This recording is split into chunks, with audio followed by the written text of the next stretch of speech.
LE, representing Cosmos Esports in Poland, it is souL. And it's put on the bottom side, representing CSO Esports. He is the blue Terran player from Russia. It is MilkiCow.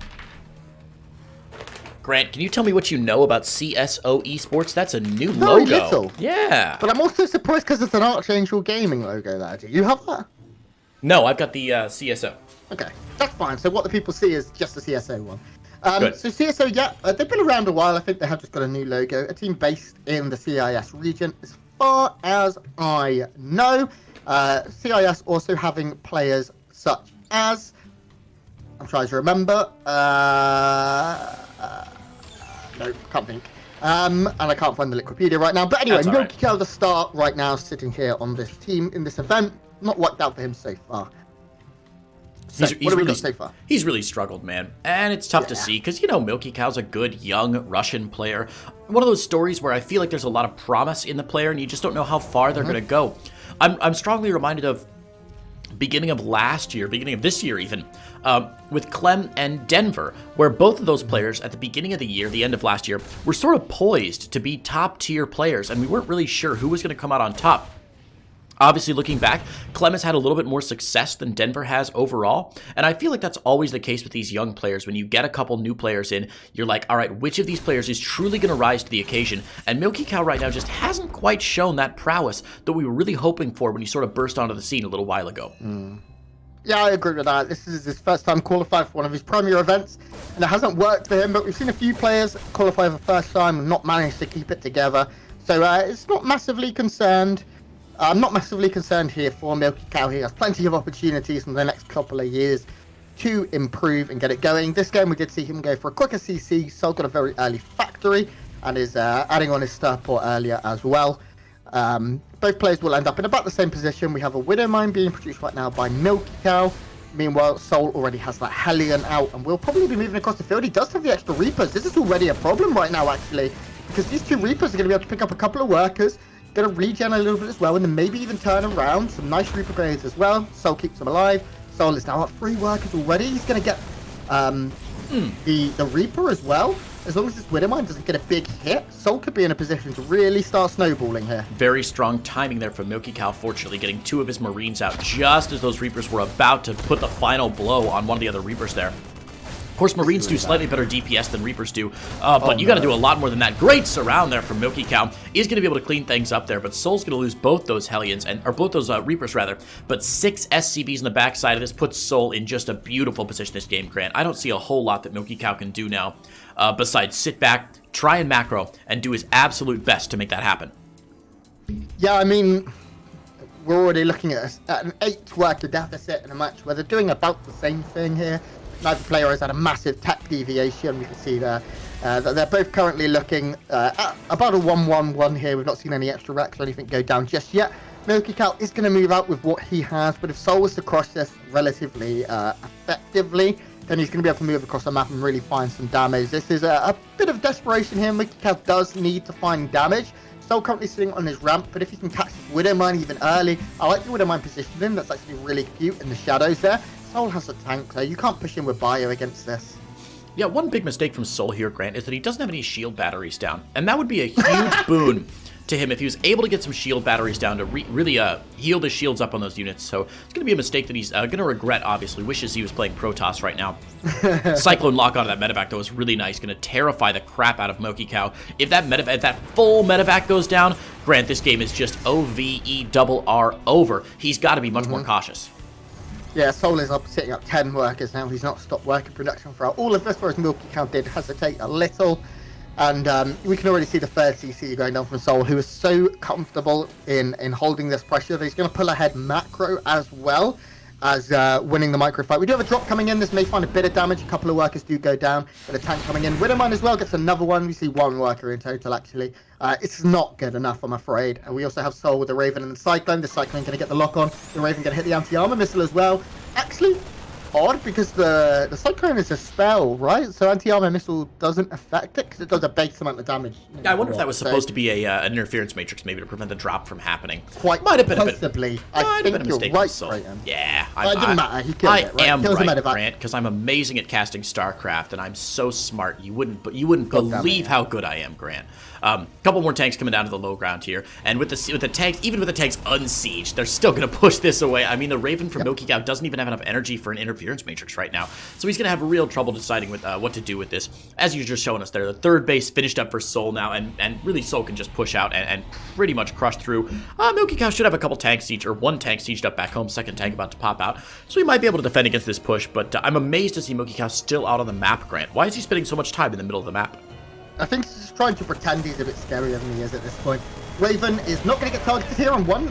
Cyclone going down here from souL, but souL is moving out with massive superior army supply right now. And if souL is able to get us to the other side of the map, I just can't see any way that MilkiCow can hang on at this point. His army is quite far out of position. He has a couple of tanks, but they're not at home.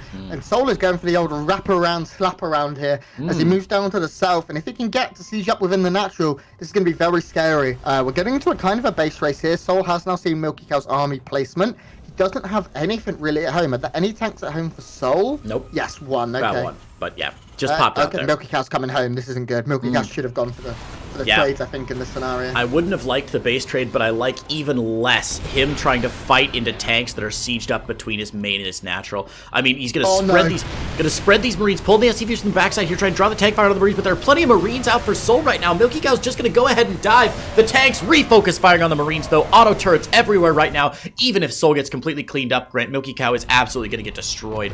MilkiCow losing 16 SCVs there. He will clean souL up, but souL still has an army supply advantage. That went just about as good as it could have gone for MilkiCow, but still great.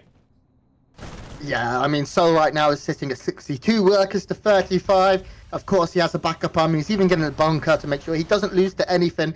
I like this depot out in the middle of nowhere being used almost as a pylon or an overlord here. Just a spotter. I don't see that too often. Even the Raven may go down here. Oh, it lives. It has 9 hit points. One more volley will get it. And I guarantee you souL is thinking about that. You can see now the Viking coming back in. Goodbye, Raven, before it can kick off.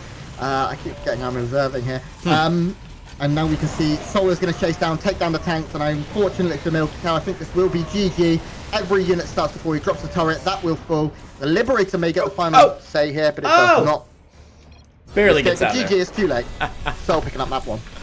Yeah, MilkiCow knew that was coming. No surprises there. souL just running a much cleaner build, much cleaner defenses, and really nice aggression there from MilkiCow as well. Grant, my StarCraft seems to be slowing way down every time I leave a game, and I'm going to need to relog really quickly. If you could let people know, we'll do. Something weird's going on. The last time I left a game, my entire computer froze up and didn't know what to do for a minute or so. I felt it in Discord too. I heard it in your voice. So we'll get that sorted, guys. Getting into our next game. Just wait for Creighton to relog, and we will get that going here.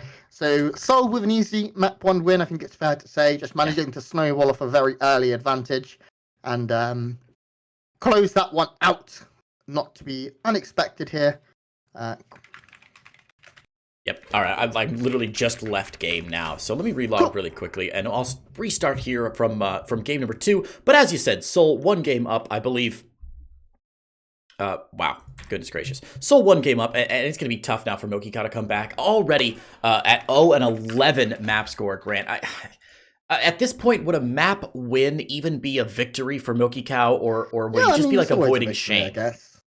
I think it's always nice to pick up a map win, especially if you can show off the kind of player you are in that map win and gain a little bit of pride in your own gameplay. So we'll get into that one very soon. We are just waiting for the lobby to fill up and things like that. But MilkiCow, I still think he needs to be aggressive. Yeah. But, I mean, losing to just a couple of Reapers is ouch. I mean, it's happened to everyone. Every top player has just been in the wrong place, lost their first unit, and been snowballed upon by a couple of Reapers and a couple of Hellions. Yep. All right. Finally in rock and roll. Sorry about that delay, guys. Like I said, every time for the last 2 games when I shut down the game, my whole computer was like, "Wait, stop! You're not playing StarCraft anymore? What?"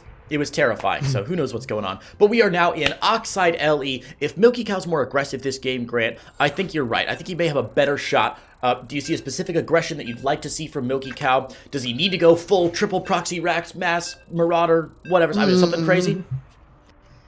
I'm not sure. Maybe Proxy Stargate, Proxy, or Cloak Banshee, something along those lines. Something off of his first 3 tech buildings. We have seen some. We saw a Terran player in DreamHack Summer, I believe. I think it was Cass. Proxy his first 3 buildings and pick up a win against Hero Marine. It was Cass against Hero Marine, yes. So there are a lot of cheeses available in these matchups, but we'll have to see what the thing's going to be as we now load into Oxide to get ready for map 2. Rock and roll. Spawning in the bottom left-hand side of Oxide. It's our red Terran player. His name is MilkiCow. And his opponent, the top side of Oxide, representing Cosmos Gaming, Cosmos Esports even, he is the blue Terran player from Poland. It's souL. Big fan of this guy. Yeah. Doesn't talk very much in person. Very, very, very quiet. Like, exceptionally so. Really? Enough for me to take note. Yeah. Interesting. Yeah, we tried to interview him once. We had him, Aces RAG, we pulled him up onto the desk to interview him. He said, I think in total, like 5 words in a 5-minute segment. Classic e-gamer interview, right? Oh, wow, souL, welcome to the stage. You've just won a big match. You're in the money for $10,000. How do you feel? Pretty good. Yeah. We didn't get it pretty. Come on, you are really breaking the back there. We got it good. Yeah. So, but very, very nice guy. Very good at this video game. People always see him as one of those players who's just waiting for that opportunity and waiting for a patch that really suits him to explode in skill and take over.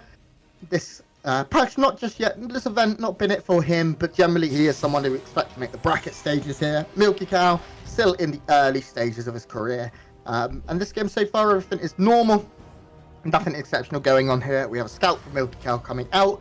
That scouting SCV can be used aggressively alongside the Reaper just to make sure that you win the Reaper fight. Right. But I'm not expecting souL to lose in any early shenanigans. No, I wouldn't expect so either. And, that's one of the reasons that modern TVT is so great, is that it can be over instantaneously. I mean, if you bring one extra Reaper, you read your opponent really well, you see that he's going for a reactor and then a factory or something and won't have more on the map, you can send 2 Reapers across and just destroy him instantaneously with almost no army supply on the field. Looks like that's not going to happen, though, this game, as MilkiCow sending across, but souL will have the Reaper. Well, as I say it, where's his Reaper? Oh, it's right there. Okay, it is at home. Thank goodness. Yeah, at home on the high ground. He's going to be just fine here. And with second Reaper out, no danger at all. MilkiCow going for an earlier CC and souL going for a 1-1-1 just before that command center drops down. So slightly earlier starport for souL, slightly earlier CC for MilkiCow. But right now, Grant, not a huge difference in these builds. Yeah, so far souL doing a good job, and I'm concerned if he gets into the mid game. The souL is just going to be able to pee on MilkiCow and put out that fire. He is already adding on a starport, getting his natural down. It is slower. souL instead opting to play the safe game because, I mean, you don't want to die to anything silly here in this matchup when your opponent is someone who you consider to be lesser or not quite as skilled as you. If you play safe and just go into a relatively even game, you expect it to go better. And souL is a macro player as well. He can win in early games, but he's never going to be the early all-inner, in my opinion.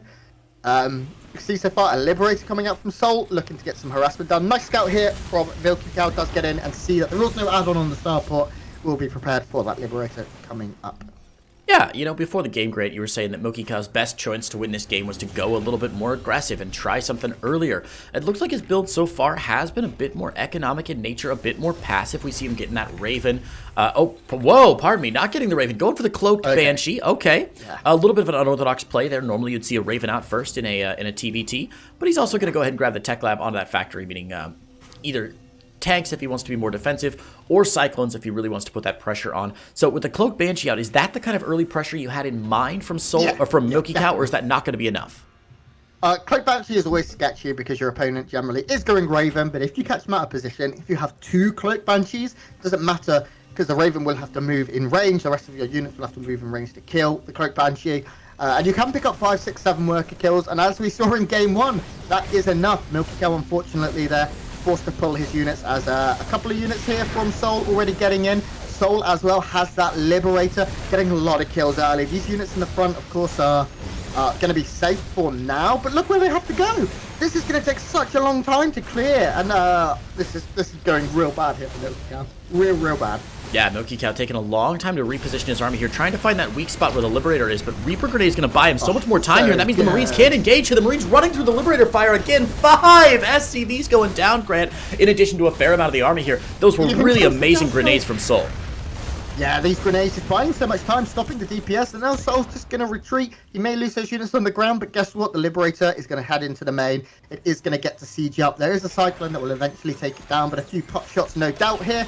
We'll get at least one worker. Yeah, just the one here. But now we can see souL is ahead. Oh, only a couple of workers. MilkiCow doing a good job, but the lost mining time is significant. He's forced to drop all of his mules, and souL is just powering up. He also probably knows about the Cloak Banshees, I imagine. Did he get the opportunity to see it? Let's find out.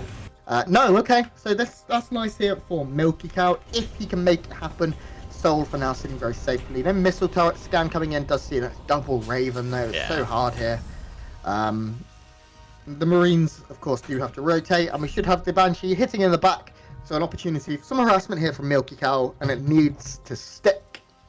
Interesting here, as you said, 1 Banshee dangerous, 2 Banshees very dangerous. As Cloak finishes up, we see a second Banshee working its way out for MilkiCow right now, but he's not going to wait for that second Banshee to engage. It looks like he wants to engage a little bit sooner rather than later. I don't know if I love this. souL already has these siege tanks out at the natural. The Banshee already spotted here, and it might even draw the auto turret harasser a little bit earlier. No, not quite yet, but Vikings are here to drive these Banshees away, and man, this just looks awful here. The Banshee eating way too much damage, and MilkiCow forced to unsiege and GT heck out of there. Grant, a feckless engagement, a tail between the legs moment for MilkiCow, and souL just looking so strong again in game number 2. Yeah, his third already completed and turning into an orbital. Third of MilkiCow only halfway done. So souL finding more and more advantages. And you look at it and think, excuse me, the supply is very even, sure, but souL's tech out further ahead. You can see Stim already 2/3 of the way done. His +1 already starting. He's already got air control. His third is quicker. He is going to pull further and further ahead as time goes on. He's just an impenetrable wall right now. That's able to soak up all of this pressure, and now he's going to bounce back, and it's going to be very scary. He's like Flubber. Yeah. Very scary does describe Flubber indeed. Yeah. Look, normally I'd say he'd use these interference matrices on the tanks, but the tank's not sieged up for MilkiCow right now, and he's going to engage into siege tanks. There are two Ravens, though, and all he has to do is drop those interference matrices on the forwardmost tank, and should be able to snipe at least one of those tanks. The interference matrix actually going to wear off there briefly. A little surprised he didn't use both of them, but honestly, he's got such a strong position, and 39 army supply to 47 now. Even as the tanks re-siege up, we're going to see souL moving up into the natural and start to gun down as many SCVs as he possibly can. Even the Vikings landing, as if to say, nah, you can't do it, mate. A couple of SCVs going down back home to the Banshees, but otherwise, I think this damage not as sustainable for MilkiCow. He's out of energy, and that Viking will pick him off pretty quickly.